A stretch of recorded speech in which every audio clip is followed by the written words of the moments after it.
TTV Dinakaran பேசும்பொழுது நாய் என்றைக்கும் சிங்கமாகாது ஓனாயா வேணா மாறலாம் அப்படின்னு ஒரு உங்க மேல எல்லாம் விமர்சனம் வச்சிருக்காங்க. அதுதாங்க இப்ப ஓனாய்க்கு ஓனாய் புத்தி தானே இருக்கும்.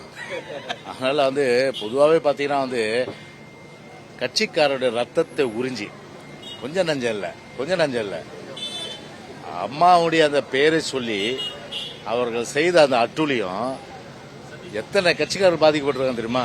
அந்த அளவுக்கு கட்சிக்காருடைய ரத்தத்தை பிழிஞ்சு உண்டு கொளுத்த நண்டு, இந்த நண்டு உண்டு கொளுத்த நண்டு பேசுவதற்கு எந்த தகுதியும் இல்ல.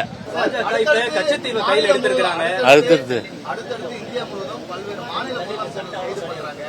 இடி சோதனை, வருமான வரித்துறை சோதனை, பல சோதனைகள் பாக்குறீங்க. அடுத்தது எடப்பாடி பழனிசாமி ஒரு கேள்விகள் சொல்றாங்க. மடியில கணம் இருக்கிறவங்களுக்கு வழியில பயம் இருக்கணும். எங்களுக்கு மடியில கணம் இல்ல, வழியில பயம் இல்ல. அதனாலதான் வெளிப்படையான விமர்சனம் அவங்க பொதுச்சால் முதல் கொண்டு நாங்க எல்லாமே வைக்கிறோம். அதனால யாரெல்லாம் தவறு செஞ்சாங்களோ அவங்க தவறு செய்த நடவடிக்கை எடுக்கிறது எங்களுக்கு ஆட்சம் இல்லை. ஆனா ஒரு மத்திய அரசு ஒரு சிபிஐயோ இல்ல ஒரு இடியோ இல்ல ஒரு இன்கம் டாக்ஸோ தங்களுடைய விருப்பு வெறுப்புகளுக்காக, அதாவது உங்ககிட்ட இருந்தா ஊழல்வாதி, எங்கிட்ட வந்தா பரிசுத்தவான்கள், அந்த ஒரு இதுலதான் பார்க்க கூடாது. அதனால யாரா இருந்தாலும் சரி, ஒரு தப்பு பண்ண நடவடிக்கை எடுத்து எங்களுக்கு மாறுபட்டதில்லை.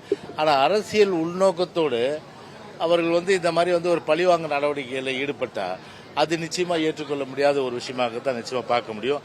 அந்த வகையில பாத்தீங்கன்னா எங்களாலையும் அந்த கருத்தை ஏற்றுக்க முடியாது. அது எங்களை பொறுத்தவரை பிஜேபியும் சரி, அது கடுமையான அளவுக்கு நாங்க விமர்சனம் வைக்காம இல்லை. நேற்று புதுசா சொன்னது போல ஒரு தவறு செஞ்சா கண்டிப்பா சுட்டி காட்ட போறோம், கண்டிக்க போறோம். அந்த வகையில கண்டிக்கிறதுக்கும் எப்போதும் நாங்க தயங்கது கிடையாது. உதாரணத்துக்கு நாங்க தோழமையில் இருந்தப்ப கூட சரி, பார்லிமெண்ட் 28 நாள் ஸ்தம்பிக்க வச்சிருக்கோம். அதே போல மத்திய அரசு காவிரி நீர்ல உரிய நடவடிக்கை எடுக்கலன்னு சொல்லிட்டு கண்டெம்ட் போட்டிருக்கோம். அதெல்லாம் திமுக செஞ்சுதா? இல்ல திமுக என்னைக்காவது ஒரு மாநில உரிமைக்காக கோர்ட்டுக்கு போய் தைரியமா ஃபேஸ் பண்ணிருக்காங்களா? கிடையாது. அவங்கள பொறுத்தவரை பாத்தீங்கன்னா அப்படியே பாலுக்கும் காவலன், பூனைக்கும் தோழன், அந்த வகையில தான் அவங்களுடைய எப்போதுமே அந்த இது இருக்கும். அதனால பிஜேபியோட இன்னைக்கும் பாத்தீங்கன்னா ஒரு எழுதப்படாத ஒரு ஒப்பந்தம் திமுகவுக்கு பிஜேபிக்கு இருக்கு இல்லையா? அதனாலதான் நான் அடிக்கிறது போல அடிக்கிறேன், நீ அழுவுறது போல அழு. மக்கள்லாம் பாத்தீங்கன்னா நம்ம 2 பேரும் சண்டை போட்டு நினைப்பாங்க. உண்மை அது இல்ல. உங்களுக்கு எப்போதும் எங்களோட ஆதரவு.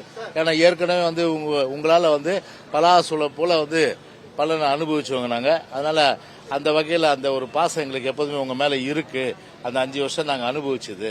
அதனால அந்த வகையில பாத்தீங்கன்னா அவங்க கண்டிப்பா அந்த பாசத்தோட தான் இன்னைக்கும் அண்டர் கிரவுண்ட்ல இருக்காங்க. கச்சத்தீவை மத்திய மாநில அரசுகள் இணைஞ்சு மீட்கக்கூடிய வாய்ப்பு இருக்குமா? இல்லங்க இந்தியா ஒரு மிகப்பெரிய நாடுங்க. அன்னைக்கு ஒரு அவசர கோலத்துல கச்சத்தீவு கொடுத்துட்டாங்க. ஒரு ஃப்ரெண்ட்ஷிப் யாரா இருக்கு? திருமதி பண்டாரா நாயகா, அப்புறம் இந்திரா காந்தி அம்மையார், அவங்க 2 பேரும் க்ளோஸ் ஃப்ரெண்ட்ஸ். அப்ப டீ சாப்பிட்டுட்டு இருக்கும்போது பேசுறாங்க. அந்த அம்மா கேக்குது, யாரு? பண்டாரா கேக்குது, கச்சத்தீவு கொஞ்சம் கொடுங்களேன். Okay, it's all right, no problem. What about Tamil Nadu, Karunanidhi? I will take care, don't worry, I will dealt வித்ன்ட்டாங்க. உடனே என்ன பண்ணாங்க, மறுநாள் வெளியுறவுத்துறை அமைச்சர் அனுப்புறாங்க. எங்க கருணாநிதி வீட்டுக்கு சொல்றாரு, இந்த மாதிரி இந்திரா காந்தி அம்மா கச்சத்தீவு கொடுக்க முன்வந்துருச்சு, நீங்க கொடுக்கலாம், நீங்க ஒன்னும் பேசக்கூடாது, வாய் பேசக்கூடாது, 2 வருஷம் பொறுங்களேன் அப்படின்றாரு. யாரு? திரு கருணாநிதி. அதெல்லாம் முடியாது, இன்டர்நேஷனல் ரிலேஷன்ஷிப் இது, 2 வருஷம் பொறுக்க முடியாது, உடனே கொடுக்கணும்னு சொல்லிட்டு அதுக்கு இசைவு உடனே கொடுத்தது யாரு? இசைவு கொடுத்தது யாரு?